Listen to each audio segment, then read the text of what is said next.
बिस्मिल्लाहिर्रहमानिर्रहीम। अस्सलाम वालेकुम स्टूडेंट्स। 8वें चैप्टर का आज हमारा 5वां लेक्चर है, that is reproduction in fungi. ये क्वेश्चन भी बहुत इंपॉर्टेंट है और इसमें चंद एक शॉर्ट क्वेश्चन भी हम डिस्कस करेंगे। अपनी स्टडी को रेगुलर जारी रखें, अपने लेक्चर्स को पेंडिंग ना छोड़ें। मुझे उम्मीद है कि आप अपने लेक्चर को साथ साथ कवर करते चले जा रहे हैं। आपके कुछ क्वेश्चंस और कुछ टेस्ट भी पेंडिंग हैं इंशाल्लाह, जिनको मैंने बाद में अटेम्प्ट करना है। आप लोगों तक ये पहुंचेंगे आंसर्स भी, और इंशाल्लाह आपका टेस्ट भी कंडक्ट किया जाएगा। बस अपनी तैयारी रखें बेटे, जो भी लेक्चर आपके पास आता है, किसी भी सब्जेक्ट का आता है, उसको साथ साथ तैयार करें। और सिर्फ आप एक फैसिलिटी ले सकते हैं कि दिन के अंदर टाइम का थोड़ा बहुत आगे पीछे हो सकता है, लेकिन हर दिन जो भी लेक्चर आपको आता है उसको तैयार करें। तो आइए देखते हैं हम आज का lecture, that is reproduction in fungi. बहुत इंपॉर्टेंट लॉन्ग क्वेश्चन है। फंजाई में दो तरह की प्रोडक्शन पाई जाती है। फंजाई अपने रिप्रोडक्शन के एतबार से दो तरह का मैकेनिज्म शो करता है, जिसमें पहला है asexual production. Asexual production students क्या होती है? पहले बेटे आपको ये पता होना चाहिए कि रिप्रोडक्शन क्या है। रिप्रोडक्शन का जो मीनिंग है, उसका मतलब क्या है बेटे? उसका मीन है वो रिप्रोड्यूस करना, यानी कि जानदारों की नई नस्ल पैदा करना, यानी कि जानदार का अपने जैसा नया जानदार पैदा करना, न्यू ऑफस्प्रिंग का प्रोड्यूस होना, नई जनरेशन का पैदा होना रिप्रोडक्शन है। रिप्रोडक्शन क्यों जरूरी है? ताकि किसी भी स्पीशीज की, किसी भी पॉपुलेशन की सर्वाइवल हो सके, उसका इस एनवायरनमेंट के अंदर मतलब एग्जिस्टेंस बरकरार हो सके। अगर किसी जानदार के अंदर प्रोडक्शन का मैकेनिज्म रुक जाए तो ग्रेजुअली या with in the passage of time वो स्पीशीज मुकम्मल तौर पर खत्म हो जाती है। तो तो फंगस के अंदर दो तरह का मैकेनिज्म है रिप्रोडक्शन का। पहला है एसेक्सुअल प्रोडक्शन और दूसरा है सेक्सुअल प्रोडक्शन। तो आइए देखते हैं। पहले हम देखेंगे एसेक्सुअल प्रोडक्शन क्या है।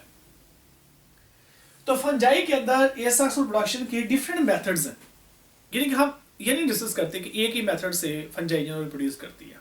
फंजाई में एसेक्सुअल प्रोडक्शन के डिफरेंट मेथड्स हैं। तो आज हम इस लेक्चर में 4 मेथड डिस्कस करेंगे एसेक्सुअल प्रोडक्शन के। पहला है बाय स्पोर्स, यानी कि asexual production through spores. Spores क्या होते हैं? स्पोर्स आप कह सकते हैं कि these are very tiny structures, granular structures. They are small, round, spherical structures that are reproductive structure in different living organisms. Plants में होते हैं ये, एनिमल्स में भी होते हैं, एनिमल में भी स्पोर बनते हैं, फंगस में बनते हैं, और भी बेशुमार जानदार हैं जिनमें स्पोर बनते हैं। तो ये एक आप कह सकते हैं कि रिप्रोडक्टिव स्ट्रक्चर है जो जानदारों की बॉडी के अंदर एक वे है अगली जनरेशन पैदा करने के लिए। तो ये देखते हैं। हम कह सकते हैं कि फंगस के अंदर it is the most common means of reproduction in fungi. Fungi के अंदर आप ये कह सकते हैं कि इंपॉर्टेंट आप कह सकते हैं कॉमन मेथड है रिप्रोडक्शन के लिए, and they are produced into sporangia. आइए देखते हैं कि ये स्पोरेंजिया क्या होते हैं। फर्ज करें बेटे ये आपके सामने एक फंगस का हाइफा है, जिसको मैं कहता हूं एक फिलामेंट है, एक थ्रेड है। यस, ये मैंने एक फंगस का हाइफा बनाया। हमने पीछे पढ़ा है कि हाइफा क्या होता है।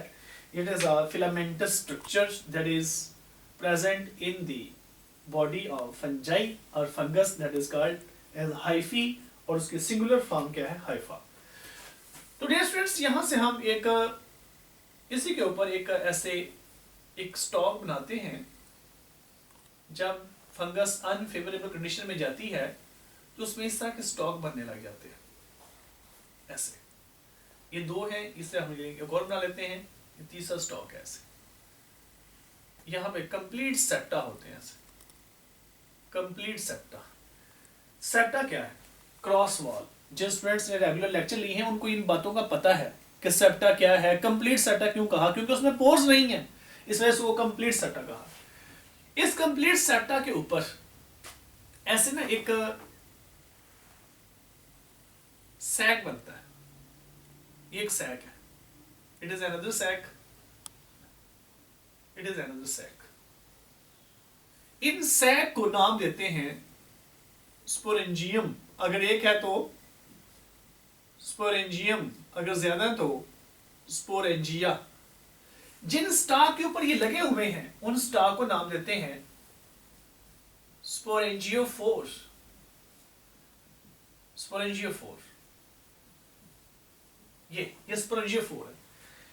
इनके अंदर स्ट्रैंड्स होते हैं स्मॉल ग्रैनुलर स्ट्रक्चर्स, जिनको हम स्पोर का नाम देते हैं। These are spores। ठीक हो गया जी, ये बेटे स्पोर्स। और फंगस के पास इस तरह से जहां पे कहीं ये अटैच होती है वहां पे ये ऐसे राइजॉइड स्ट्रक्चर भी बनाती है ताकि ये किसी भी सरफेस के साथ अटैच हो सके। राइजॉइड्स होते हैं ये आप कह सकते हैं कि root like structure, they are not root but root like structure. तो ये बेटे आपके सामने मैंने बनाया है स्पोरेंजियम और उसके अंदर शो किए हैं स्पोर्स। स्पोर्स है। स्पोर के इर्द गिर्द एक थिक वॉल होती है जिसको सिस्ट का नाम देते हैं। खैर ये बात आपकी बुक में नहीं लिखी, स्पोर के ऊपर भी एक थिक वॉल हो सकती है। खैर आप लोग चैप्टर नंबर 6 में ये भी पढ़ेंगे कि स्पोर और सिस्ट में फर्क भी होता है, लेकिन फंगस के अंदर सम टाइम एक थिक वॉल होती है स्पोर के ऊपर जिसको सिस्ट का नाम दिया जा सकता है। तो स्टूडेंट्स आइए देखते हैं कि स्पोर के कैरेक्टर्स कौन कौन से हैं। Characteristics of spores. First character क्या है इसका? They are formed sexually and asexually. खैर हम जो डिस्कस कर रहे हैं वो एसेक्सुअल प्रोडक्शन डिस्कस कर रहे हैं, लेकिन हम यहाँ पे ये डिस्कस जरूर करेंगे कि स्पोर का कैरेक्टर ये भी होता है कि वो सेक्सुअली भी बन सकता है। सेक्सुअली कैसे? बास ऐसी फंजाई हैं जिनमें दो न्यूक्लियाई आपस में फ्यूज हो जाते हैं और उनके फ्यूज होने से जाइगोट या जाइगोट की डेवलपमेंट से एक स्पोर बनता है जिसको कहते हैं zygospore in case of zygomacids, basidiospores in case of basidiomycetes and ascospores in case of ascomacids। खैर उनमें आगे फिर म्योसिस होती है, म्योसिस से आगे फिर ज़ीस्पोर बनते हैं। मैं यहाँ पे टिपिकल एग्जांपल दे सकता हूँ आपको सेक्सोस्पोर की, दैट इज ज़ाइगोस्पोर। ज़ाइगोस्पोर फ्रेंड्स एक ऐसा स्पोर होता है जो 2n होता है, डिप्लॉयड होता है।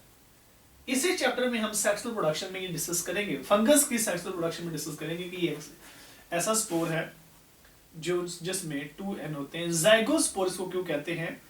एक तो ये ज़ाइगोमाइसिड्स फंजाई में बन रहा है, दूसरा ये ज़ाइगोट से डेवलप करके बनता है। 2n इसमें ज़ाइगोट जैसे कैरेक्टरिस्टिक्स पाए जा रहे हैं, इस वजह से इसको ये नाम देते हैं और ये ज़ाइगोस्पोर है। अच्छा, मैंने अभी डिस्कस किया कि एनिमल के अंदर भी इस तरह के स्ट्रक्चर पाए जाते हैं। अगर हम एनिमल की बात करें तो स्पोर स्पेसिफिक नहीं होता, लेकिन स्पोर की तरह का स्ट्रक्चर बन सकता है। जैसे हम कह सकते हैं कि उसमें जो मोस्टली एग वगैरह बनते हैं, जाइगोट बनते हैं सॉरी, तो ऐसा स्पेसिफिक स्पोर एनिमल्स के अंदर आई थिंक सो नहीं होते। तो नेक्स्ट कैरेक्टर देखते हैं बेटे हम। पहला जो मैंने कैरेक्टर बताया है वो ये है कि स्पोर सेक्सुअली भी बनते हैं, ये सेक्सुअली भी बनते हैं, ये कैरेक्टर। दूसरा कैरेक्टर, दे आर हैप्लॉइड। ये हैप्लॉइड भी हो सकते हैं और ये डिप्लॉइड भी हो सकते हैं। जैसे ये जो ज़ाइगोस्पोर है ये 2n है, ये डिप्लॉइड है, और हैप्लॉइड ये होंगे। ये जो स्पोर बने हैं ये सारे के सारे हैप्लॉइड है और ये सारे के सारे मियोसिस के तहत बने हैं। अच्छा जी, नेक्स्ट देखते हैं बेटे। ये मैं सेक्सुअल प्रोडक्शन के दौरान आपको ये चीज भी क्लियर करूंगा ये कैसे बनते हैं। स्पोर नॉन मोटाइल होते हैं, ये मूव नहीं कर सकते, यानी कि ये खुद ब खुद चल नहीं सकते।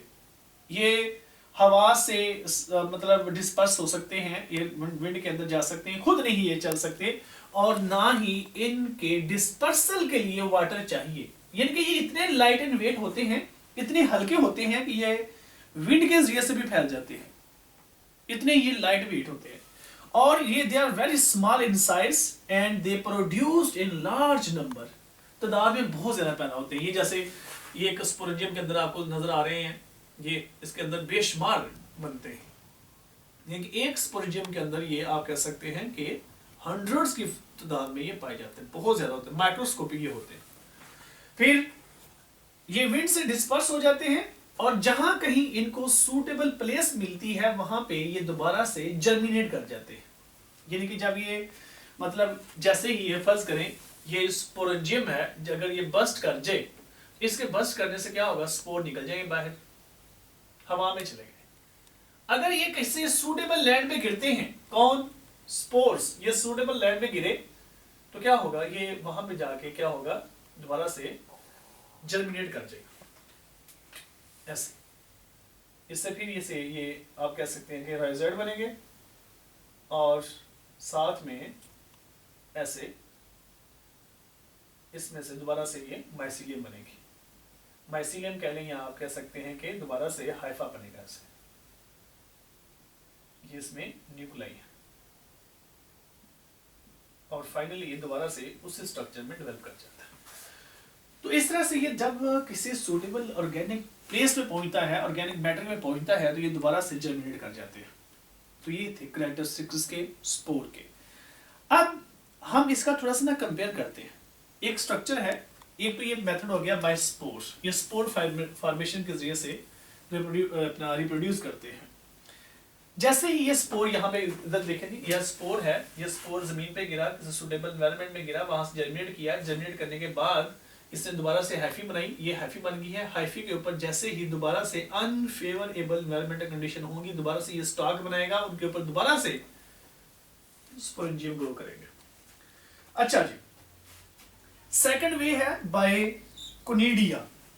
ये इंपॉर्टेंट शॉर्ट क्वेश्चन है, डिफरेंस बिटवीन स्पोर एंड कोनिडियम। कोनिडियम ए को कहते हैं, इसके सिंगुलर फॉर्म क्या होगी स्टूडेंट्स, बोला भी करें, कोनिडियम। सिंगुलर फॉर्म क्या है, कोनिडियम। अच्छा, कोनिडियम प्रोड्यूस्ड ऑन कोनिडियोफोर।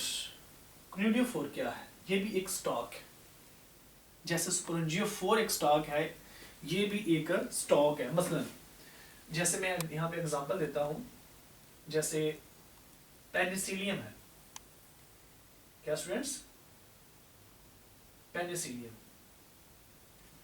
ये देखिए पेनिसिलियम का ये एक फिलामेंट है जो कि सेप्टेट है ऐसे,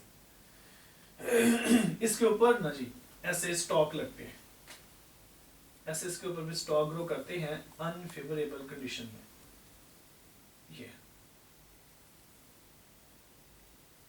ये अनफेवरेबल कंडीशन में इस पर स्टॉक ग्रो करते हैं, और इनके ऊपर इस तरह से ये मॉडिफाइड हाइफी हैं।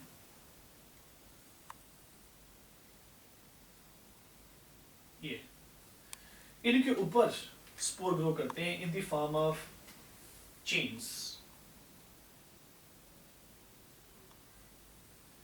ये एक कॉलोनी बना देते हैं,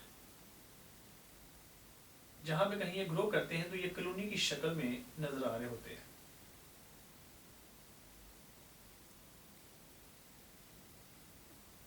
ये इन चेन को हम क्या नाम देंगे, कोनिडिया। और एक को क्या कहेंगे, एक स्पोर को क्या कहेंगे, कोनिडियम। कोनिडियम। तो ये भी जब मुकम्मल रेडी हो जाते हैं, राइप कर जाते हैं, तो ये भी यहाँ से टूट जाते हैं और हवा में बिखर जाते हैं। जैसे सूटेबल लैंड में ये पहुंचेंगे, ये भी वहां पे ग्रो कर जाएंगे, और ग्रो करने के बाद दोबारा से ये नई माइसीलियम बना देते हैं। इनको कहते हैं कोनिडिया। आप जरा गौर करें, ये जो स्टॉक है, this is a stalk, this stalk is called as conidiophore. ये कोनिडियोफोर है। अब अगर दोनों के दरमियान हम डिफरेंस देखें, स्पोर और कोनिडिया में डिफरेंस देखें, तो क्या लिखेंगे, Spore, they are produced into sporangia, and sporangia develop on the stalk that is called as sporangiophore. Conidia, they are produced on conidiophore and they are not produced in any sac. They are naked. हम ये कह सकते हैं कि जो conidia हैं ये naked होते हैं. They are not enclosed. ये किसी भी स्ट्रक्चर से पैक नहीं होते. इनके कैरेक्टरिस्टिक्स में ये बात लिखी होगी डेफिनेटली. देखते हैं कैरेक्टरिस्टिक. पहला कैरेक्टर है दे आर फॉर्म्ड एसेक्सुअली. ये हमेशा एसेक्सुअली बनते हैं, जबकि जो स्पोर हैं वो सेक्सुअली बनते हैं, एसेक्सुअली बनते हैं. स्पोर हैप्लॉइड भी होते हैं, डिप्लॉइड भी. ये हमेशा हैप्लॉइड होते हैं. हाँ, ये कैरेक्टर दोनों का सिमिलर है, दोनों ही नॉन मोटाइल है. एंड वो बेटे आपको पता है गुच्छे में पाए जाते हैं, वो पैक होते हैं. They are arranged in chains and sometime they are arranged in clusters. बाज क्लस्टर में भी पाए जाते हैं. मसलन ये देखें जरा, फर्ज करें यहां पे बेटे किस तरह से हाइफी है ऐसे, इसके ऊपर बेटे एक स्टॉक ऐसे, ये इसके ऊपर इस तरह से ये क्लस्टर में ग्रो किए हुए ऐसे.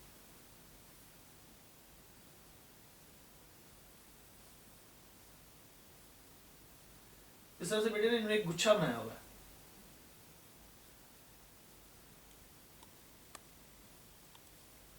ये तो क्लस्टर की फॉर्म में भी ये पाए जाते हैं. Conidia they also develop in cluster form.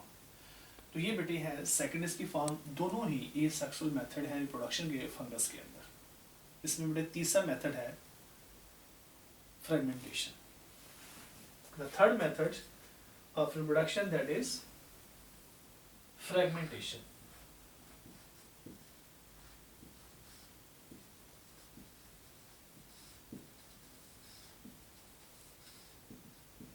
Fragmentation. Fragmentation क्या है? आपको पता तो चल रहा होगा कि ये वर्ड फ्रैगमेंट से ड्राइव किया गया है. फ्रैगमेंट बनने का प्रोसेस. फ्रैगमेंट क्या होता है? एक पीस को कहते हैं, टुकड़े को कहते हैं फ्रैगमेंट. अब इसमें बेटे क्या होता है कि फंगस का जो लॉन्ग फिलामेंट है ये छोटे छोटे फ्रैगमेंट्स में टूट जाता है. चाहे वो सेप्टेट है चाहे वो नॉन सेप्टेट है. ऐसे इनके जो फिलामेंट्स है वो मल्टी न्यूक्लिएट होते हैं. 2 न्यूक्लियस भी हो सकते हैं, ज्यादा भी हो सकते हैं. ये एक फिलामेंट है. ये बेटे filaments, long filament, it broken down into fragments. Suppose that बेटे ये एक फिलामेंट था. ये बेटे फर्स्ट में ऐसे फिलामेंट है, ये छोटे छोटे फ्रैगमेंट्स में टूट गया. ये दीज आर स्मॉल फ्रैगमेंट्स. ये 4 फ्रैगमेंट्स मैंने बना दिए.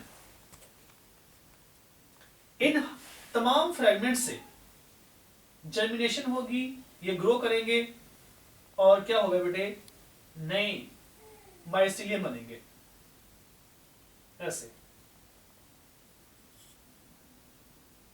ये देखिए ऐसे बेटे इससे भी नया माइसिलियम बना, ये से भी बेटे नया माइसिलियम बना है और ये भी माइसिलियम बना ऐसे. तो जितने फ्रैगमेंट होंगे उतने ही फंगस के हाइफा बनेंगे, उतने ही माइसिलियम बनेंगे. तो इस वजह से हम कहते हैं कि फंगस के अंदर फ्रैगमेंटेशन से भी रिप्रोडक्शन होती है. और ये मैकेनिज्म किसी भी फंजाई में पाया जा सकता है. किसी भी फंगस का एक फ्रैगमेंट भी ग्रो कर सकता है. आपको याद होगा जब हमने फंगस की बॉडी पढ़ा था ना टॉपिक, तो उसमें हमने ये डिस्कस किया था कि फंगस के जितने भी बॉडी के पार्ट्स होते हैं सब के अंदर ग्रोथ और डेवलपमेंट की, ग्रोथ की एबिलिटी पाई जाती है, डेवलप होने की एबिलिटी पाई जाती है. ये all parts of fungus they have potential to grow. चाहे उसका स्पोर है, चाहे उसका राइजोइड है, चाहे उसका फिलामेंट है, कोई भी बॉडी है, उसके अंदर ग्रोथ की शर्त क्या है कि वहां पे ऑर्गेनिक मैटर एग्जिस्ट करता हो. तो ये देखें, ये था स्टूडेंट्स फ्रेगमेंटेशन. नेक्स्ट एक लास्ट टॉपिक है इसका, बडिंग. बर्डिंग क्या होती है? Reproduction through birds. तो बर्ड्स के जरिए से रिप्रोडक्शन क्या कहलाएगी? बर्डिंग कहलाएगी। ये कॉमन है फॉर एग्जांपल इन यीस्ट में। जैसे यीस्ट का एक सेल है, ये आप कह सकते हैं कि एक यूनिसेलुलर जो यीस्ट है, नो डाउट कि यूनिसेलुलर यीस्ट है, इसका एक सेल है, इसमें ये न्यूक्लियस है, इसका ये यीस्ट का सेल है, दिस इज अ न्यूक्लियस। तो डिवीजन से पहले न्यूक्लियस की कॉपी बनती है ऐसे, फिर ये एक न्यूक्लियस एक बर्ड के अंदर चला जाता है, ऐसे एक बर्ड बनना शुरू हो जाता है और कुछ साइटोप्लाज्म और न्यूक्लियस ऐसे डिवाइड होने लग जाते हैं। फिर क्या होगा, ये बर्ड आस्ता आस्ता बड़ा होता जाएगा और क्या होगा, पेरेंटल बॉडी से फाइनली ये सेपरेट हो जाएगा और एक सेल से दो सेल बन जाएंगे। तो स्टूडेंट्स, इस प्रोसेस को कहते हैं बडिंग। नो डाउट बडिंग बेशुमार और एनिमल में भी पाया जाता है और प्लांट्स में भी पाया जाता है और भी जानदार में पाया जाता है बडिंग का प्रोसेस। तो यहाँ पे स्टूडेंट्स ये क्वेश्चन मुकम्मल होता है। आपने जब ये क्वेश्चन अटेम्प्ट करना है, long question, as a long question, तो बेटे इसकी डायग्राम भी स्केच करनी है। आपके पास बेटे लेक्चर इंशाल्लाह ताला आते रहेंगे, आप लोग बस स्टडी करें, फोकस करें बेटे स्टडी पे, अपने आप को हर वक्त रेडी रखा करें स्टडी के लिए। देखें आप लोग कब से ये कॉलेजेस हमारे बंद हैं, तब से देखें अगर कितना टाइम गुजर चुका है। अगर आप लोग बेटे अपनी रेगुलर स्टडी कर रहे हैं तो मैं कहता हूं कि आपने एक लम्हा भी वेस्ट नहीं किया। और अगर बेटे आप अभी भी सही मायने में अपनी तैयारी शुरू कर दें तो डेफिनेटली आप अपना गोल ज़रूर अचीव करेंगे। वीडियो को शुरू से लेकर एंड तक सुना करें, अपना बहुत ख्याल रखें, वीडियो को शेयर भी करता रहा करें, जिन स्टूडेंट्स को नहीं पता उन तक शेयर किया करें। अपना बहुत ख्याल रखें। अल्लाह हाफ़िज़।